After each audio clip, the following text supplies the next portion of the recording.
看小可乐还是蛮配合的，他吃了以后就回到了自己的工作岗位上。和鬼叔一样，我们的点赞数到了，那咱们今晚的故事就直接开始吧。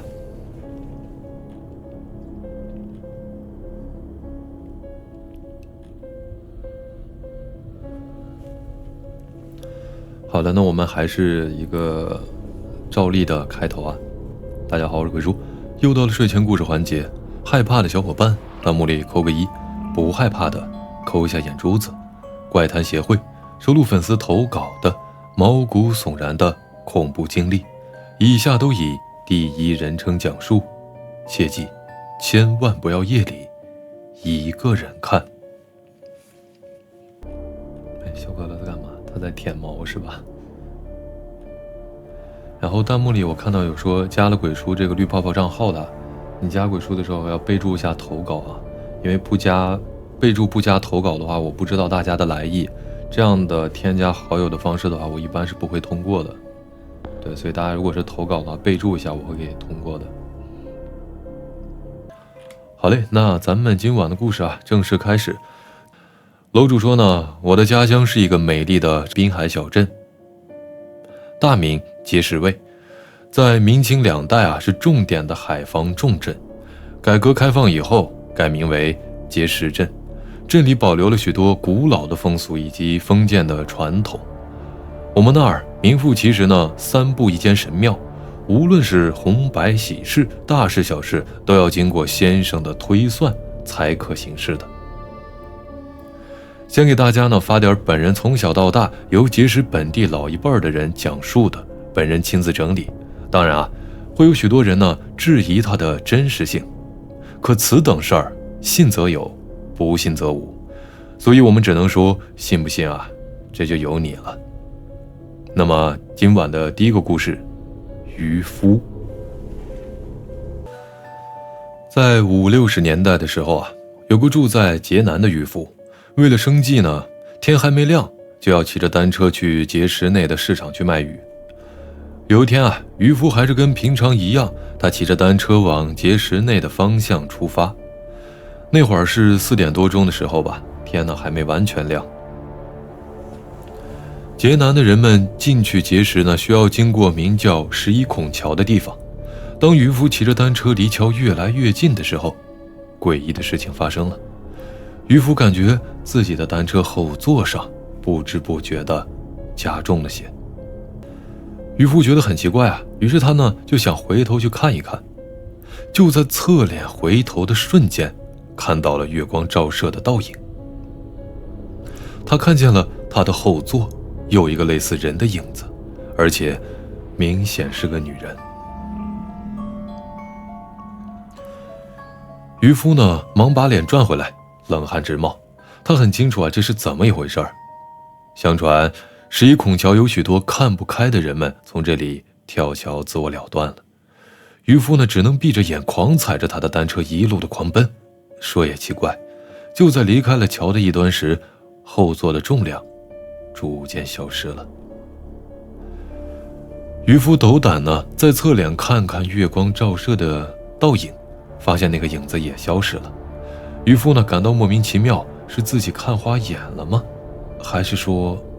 他没敢多想，赶紧的去了一趟市场，一刻也不敢停留，早早的卖完鱼，趁着阳光还在，就快速的回家去了。这渔夫回到村里啊，赶紧把这个情况和家里的长辈给说了。长辈呢倒也不是什么术士，但年纪大了，听说的事情也自然就多，懂一点土办法。老人呢给渔夫讲，你呢要给单车装2样东西，一个是车灯，一个是车铃。以后接近11孔桥的时候啊，就开始按这个车铃。渔夫也不解，但他还是照做了，装了一个比较响耳的车铃和一个靠摩擦生热的车轮灯。小可乐在背后跑猫砂呢，他可能在上厕所。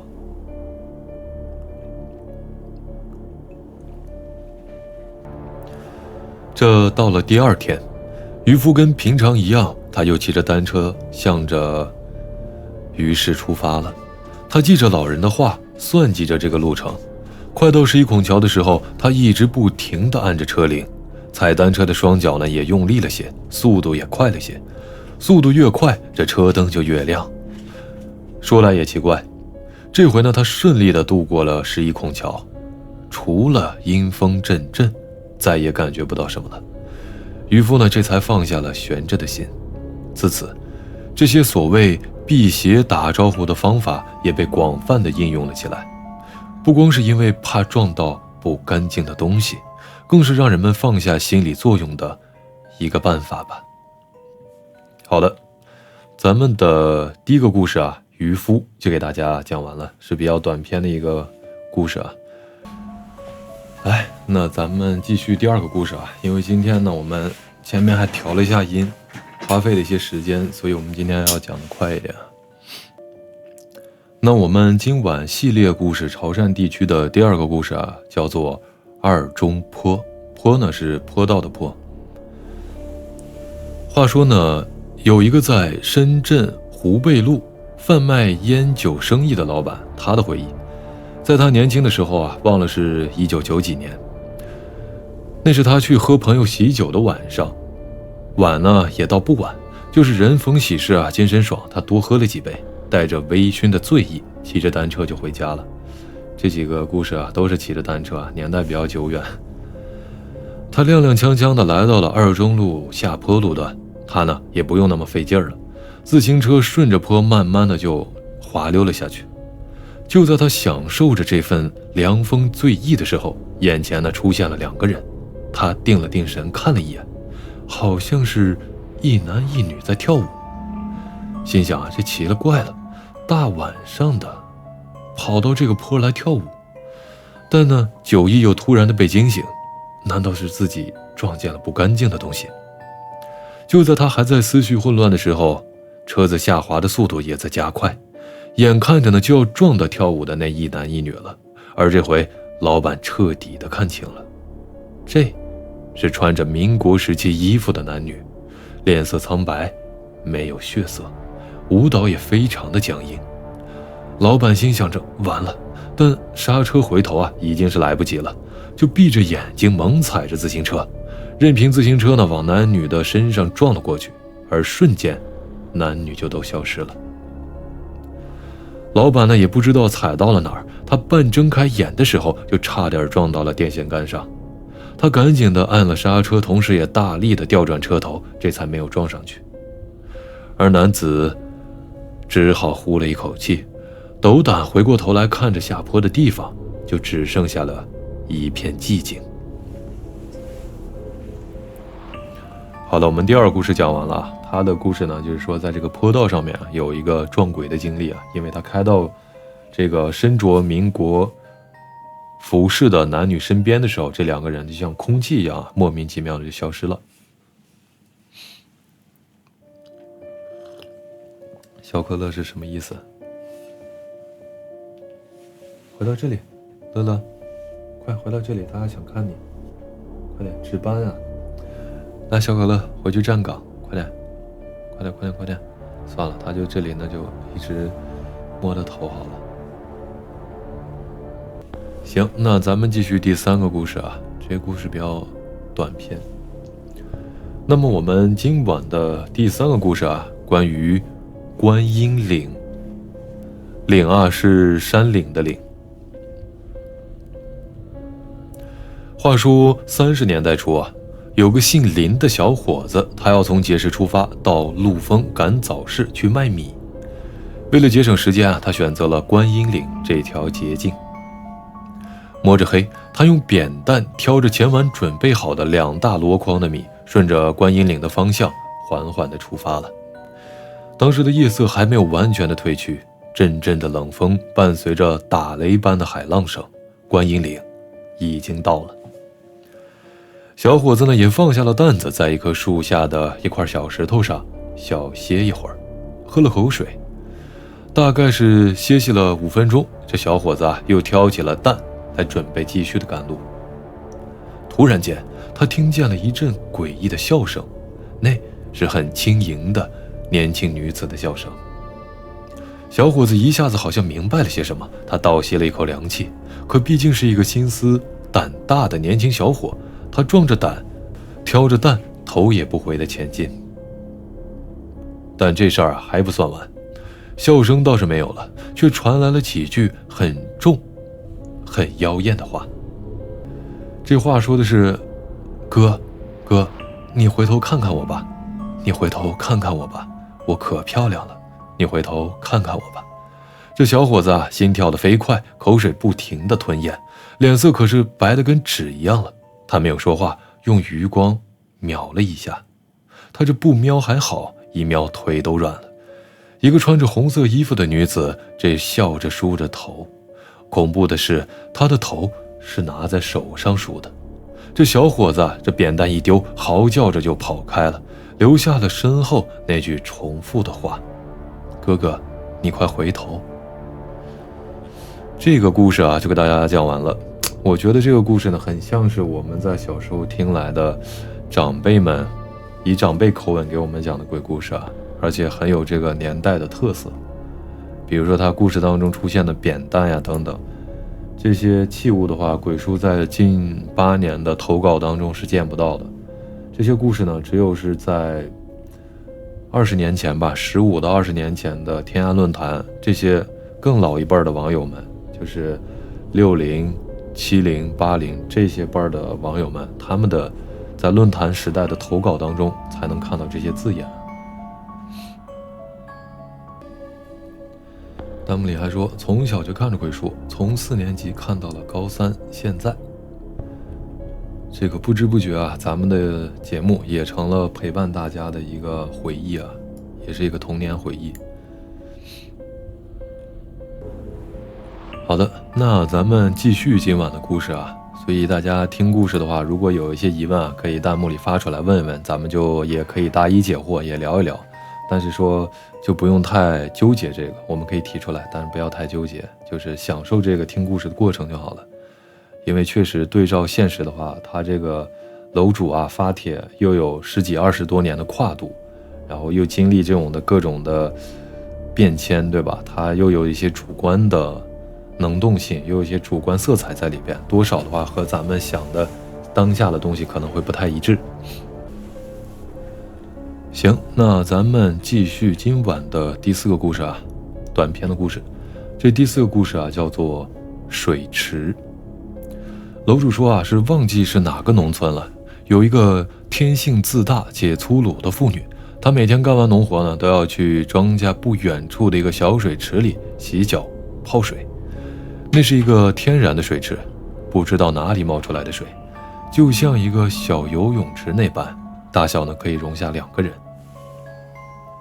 查查进屋子里来了，我就说谁把我门打开了？他在吃东西，我给他喂2个冻干，看他要不要上来啊？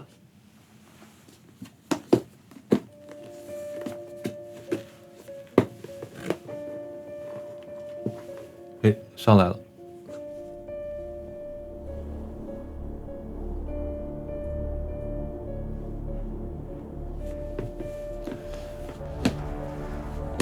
看他吃的时候，小可乐就不吃了，因为小可乐刚才吃过。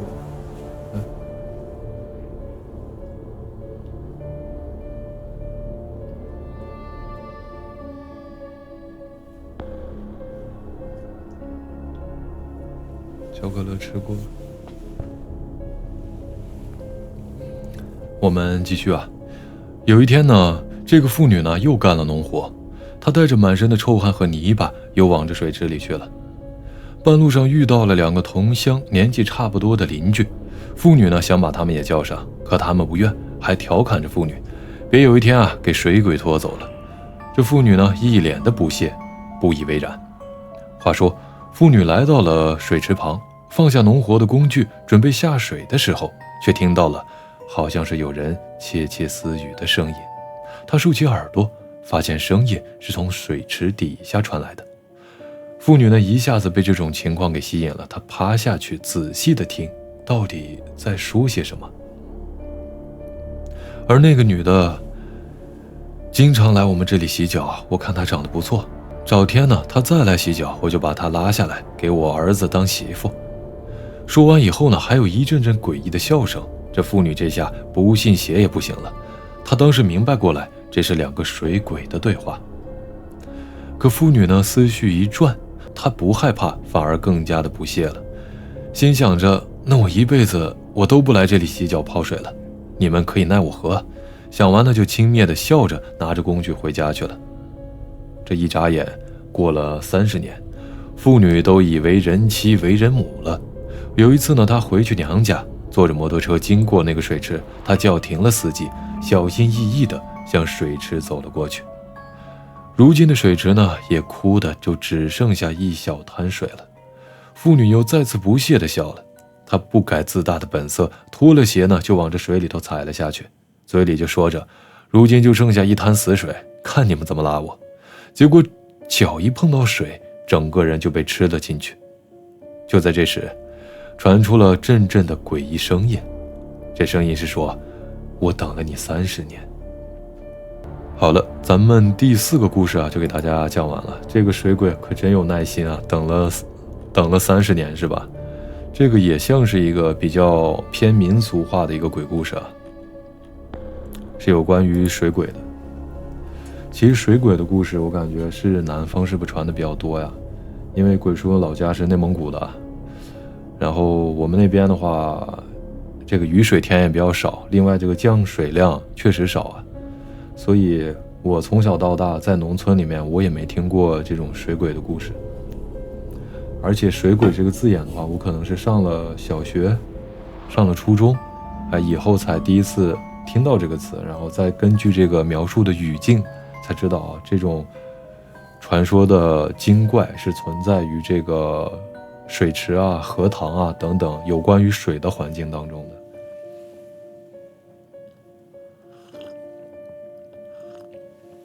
弹幕里说，鬼叔长得不像内蒙古人啊，你心目中的内蒙古人长什么样啊？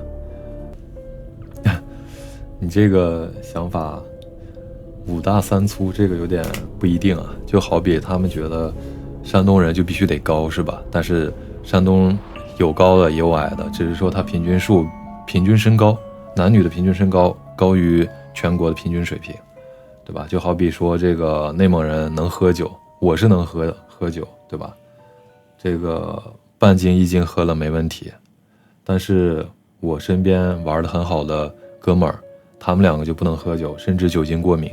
所以归根到底的话，可能不是地域原因啊，他不能喝酒呢，是因为他上脸的话，可能是因为他这个血液当中或者身体当中缺少一种能分解酒精的酶，对吧？这种东西可能是基因或者说是天生的。那经过后期的锻炼，他可能多多少少稍微能改善一点。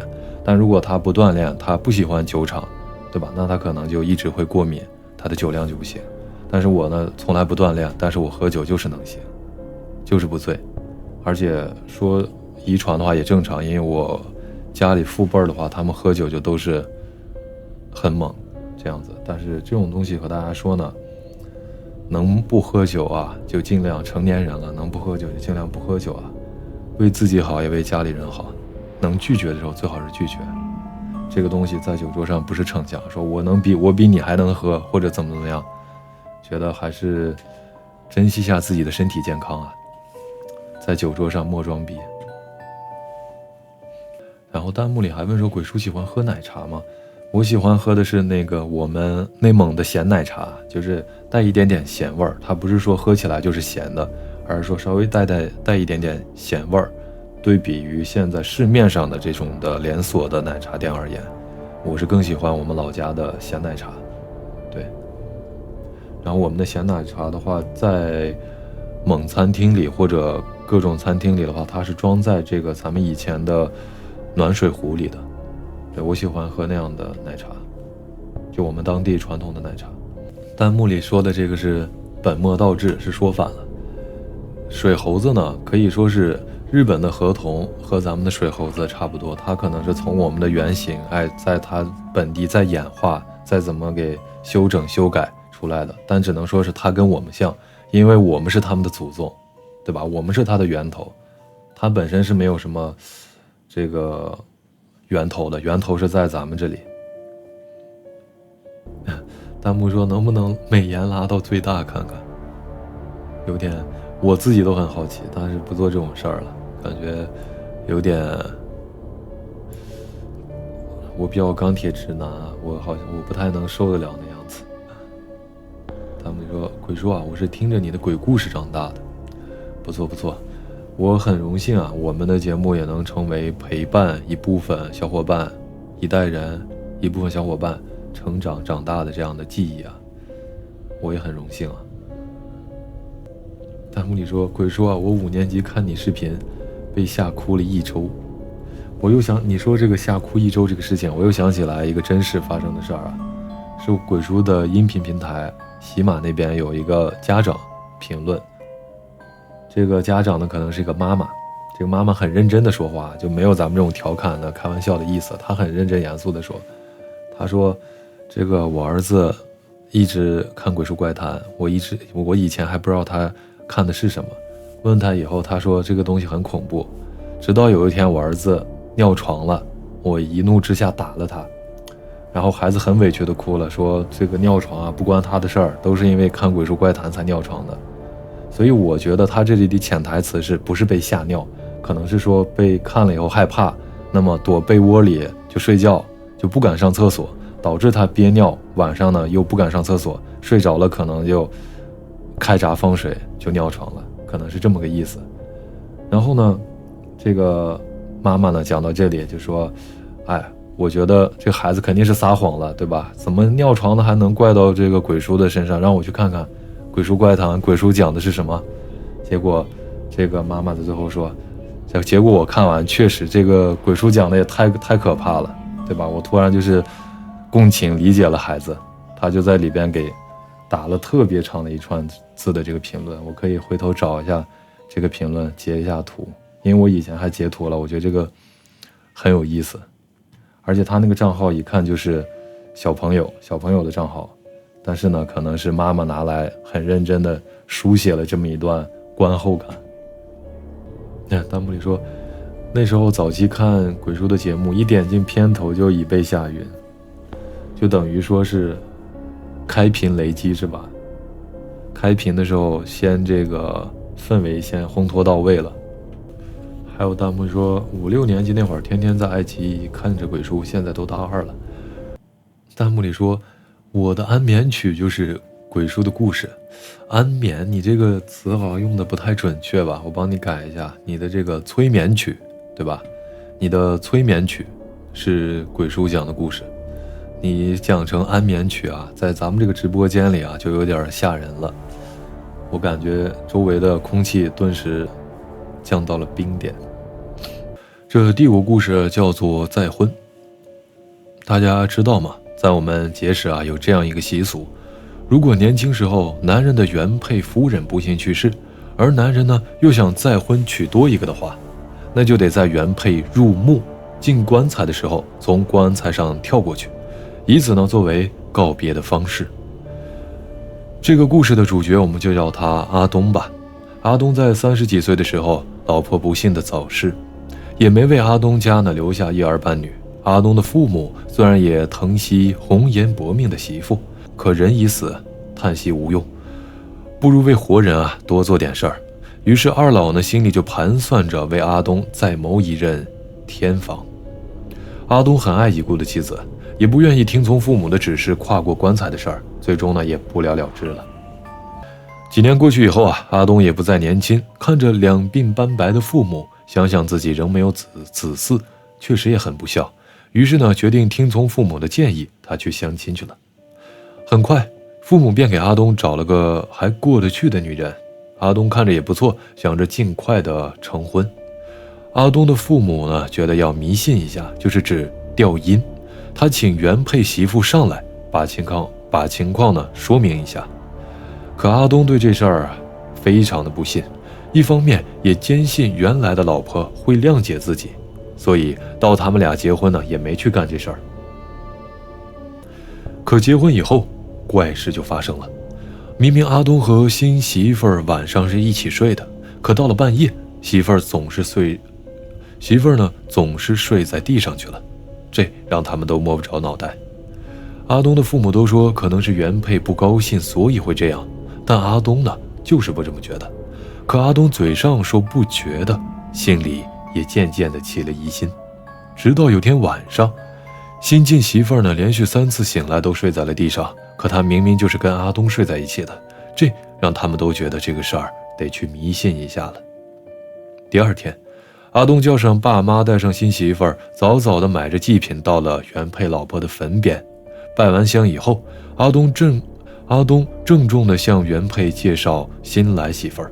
阿东的父母呢也把情况说明，然后烧了纸就去找师傅调阴去了。请到原配以后，阿东也重新介绍了一遍新来的媳妇儿。新来媳妇呢也懂事，叫原配为姐姐。果不其然，原因呢就是原配吃醋，不让他占有自己的位置，所以只要他一和阿东睡在一起，原配就把他搬到了地上。阿东和新来媳妇说了一堆的好话，新晋媳妇呢并保证会善待阿东和家人，也会长期的供奉姐姐，自己呢永远是二。全家人说了一堆的好话以后，原配终于答应不再戏弄他，可有一个要求，就是要做一个神主的牌位，搁在他们俩的中间，一隔呢就要隔3年，那时呢他才会彻底的同意。阿东他们都没办法，只能照做。也自从那天起，新晋媳妇儿呢再也不会睡着睡着就睡到了地上，只是自此呢他们2人中间就多了一个人。可以，我们第5个故事就给大家讲完了，比较短小。然后现在还有2分钟到点儿，鬼叔把第6个讲了吧？这个第6个故事不是特别长，讲一下吧。先把第6个讲。这第6个故事啊，叫中元节的2个人。拜阿公，相信大家都很熟悉了，那是伟大天朝下的节时大节。忌讳什么的，想必大家都非常的清楚啊。可是并不是每个人都能够做到，特别是年轻人。主角呢，我们就化名叫他阿强。阿强初中没毕业就出门打工，1年呢也回不了几次家。平生第一次出门在外，特别的想家。碰上中元节，阿强和4、5个同学约好一起风风火火的回家去了。阿强呢是个思维活跃且好动的人，一路上叽叽喳喳的，很是雀跃。拜祭的活动非常的盛大，阿强和同学们还没观摩过，于是呢决定当晚一同前往。当晚去到现场以后，只见是人山人海，纸醉金迷，这吃的喝的应有尽有，烧着大大小小奇妙无比的香，别出心裁的食物堆积如山，做工精美的大长衫等等，绵延数百乃至数千桌的席位。这等排场，如此氛围，堪称是一场盛宴了。当然，入席的可不是你我他，而是阿公们。阿强看到如此的这般，像个3岁小孩一样亢奋，他跑到这儿传到那儿，同学们一度看不到这家伙的身影。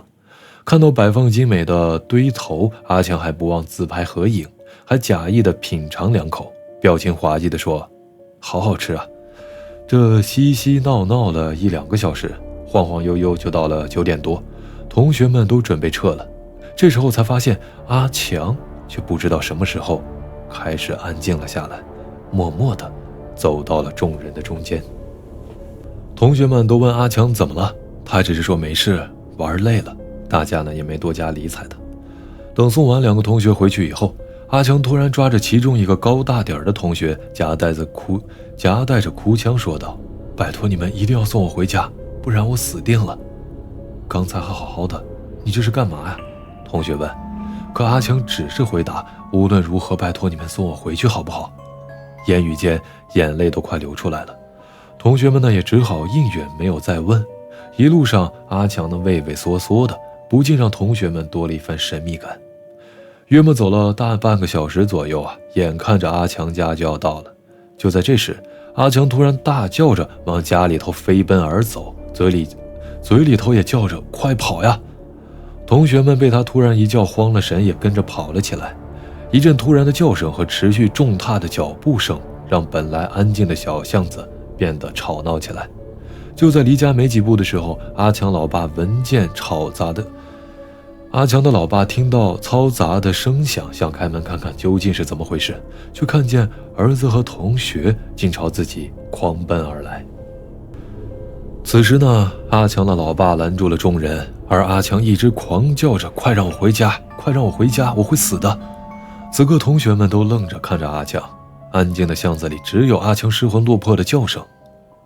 突然，阿强的老爸对着他同学们大声的呵斥：“你们要干嘛？谁让你们来的？快点给我走！”同学们这会儿更是不知所云，只是傻傻的看着阿强的老爸。阿强呢，也被自己的老爸给震慑到，突然变得安静。就在大家面面相觑的时候，阿强老爸又大声的用刚才的话呵斥了同学们一遍。同学们还是不知如何反应，就这样僵了10几秒以后，阿强老爸又开口，语气平和地说：“好了，你们都进来吧。”同学们简直是云里雾里，进到家里一坐下，阿强已经控制不住自己，流起眼泪来。比起刚刚呢，倒是冷静了点儿，但脸是青的。阿强的老爸问：“你们晚上干什么去了？”阿强呢，便和几个同学七嘴八舌的把今晚去游玩的事情说了一遍。阿强的老爸哼了一声说：“还好我是有老爷的人，要不然晚上你们就全回不了家喽。”而同学们这会儿就全都傻眼，只有阿强在附声地说：“对对对，刚才有2个人一直跟着我，在我家门口，才被我爸给骂跑了。”同学们呢，都倒吸了一口气，才恍然大悟，知道刚刚阿强老爸呵斥的并不是他们，而是那2个看不见的人。好的，我们今晚的第6个故事啊，就给大家讲完了。他们这个故事应该讲的是当地的一种传统习俗啊，但是这个中元节回老家的人呢，并不理睬和尊重这些习俗，反而是在这些祭拜的过程当中啊，有不敬的举动啊，才招致了不干净的东西。哦，对，我想起来，大家要看小猫是吧？要把小可乐弄醒是吗？乐乐，来来来，下班了下班了，来小可乐过来跟大家说声再见，我们给节目收个尾就下播。好饿。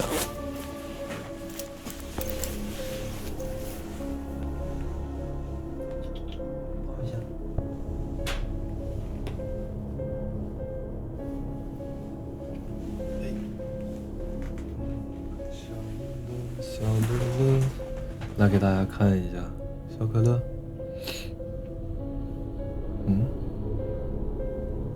你要去哪儿？来给大家看一下小可乐。哎，看小可乐。好了，回到位置上吧。那我们今天收个尾啊，给大家收个尾。然后小可乐的正脸大家也看到了，吃了我一嘴毛毛。大家好，我鬼叔，又到了睡前故事环节。害怕的小伙伴弹幕里扣个1，不害怕的扣下眼珠子。怪谈协会收录粉丝投稿的毛骨悚然的恐怖经历，以下都以第1人称讲述，切记千万不要夜里一个人看。好的，本期结束，下期不见不散。那么我们今晚的直播啊，到这里就结束了。然后今天本来是打算还增加了另一个板块啊，这个东北地区的短篇故事集，但是没能讲到，所以我们放到下周啊，下周6晚9点半我们再不见不散。然后今天直播到这里就结束了。下播以后呢，鬼叔把这个直播动态的预约在下播以后3分钟之内发出来，大家可以点击一下直播预约按钮，这样的话在直播前的话 B 站后台会一直提示大家，就不会错过这个直播的开播时间了。哎呀，我嘴上还有毛毛，好多呀！刚才就不应该吸它那一口，待会儿喝水全喝我嘴里了。弹幕幕里说鬼叔有眼镜儿，抠不到眼珠子。我抠不到眼珠子，但是我可以抠你们的眼珠子。可以，今天晚上我也讲了个恐怖故事啊。还有刚才我记得弹幕里那个很恐怖的，说鬼叔给他讲的都是他的安眠曲，给我整的一激灵。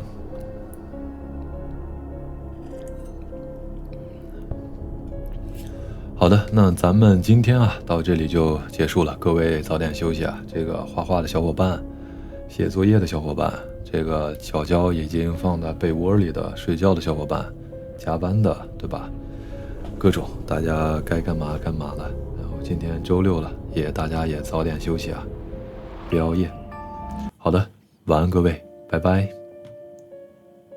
怎么小可乐钻到那边打招呼呢？